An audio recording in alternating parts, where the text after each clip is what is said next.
Adobe Photoshop versus Figma for game UI designers. Both Adobe Photoshop and Figma are powerful tools, but they serve different purposes in the game UI design process. Adobe Photoshop image editing and creation. Photoshop is primarily used for creating and manipulating images, textures, and graphics. Pixel-based, best suited for high-resolution graphics and detailed artwork. UI elements can be used to create individual UI elements like buttons, icons, and progress bars. Limitations for UI design. While it can be used for UI design, it's not as efficient as dedicated UI design tools due to its focus on image manipulation. Figma UI design and prototyping.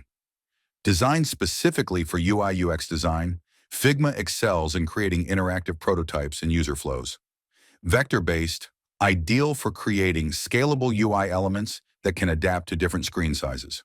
Collaboration offers real-time collaboration features, making it suitable for team-based projects. Prototyping allows for quick creation of interactive prototypes to test UI designs.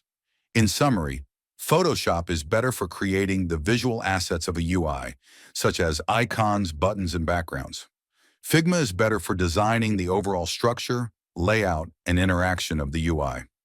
Many UI designers use both tools in tandem, Photoshop for creating assets and Figma for assembling and prototyping the UI.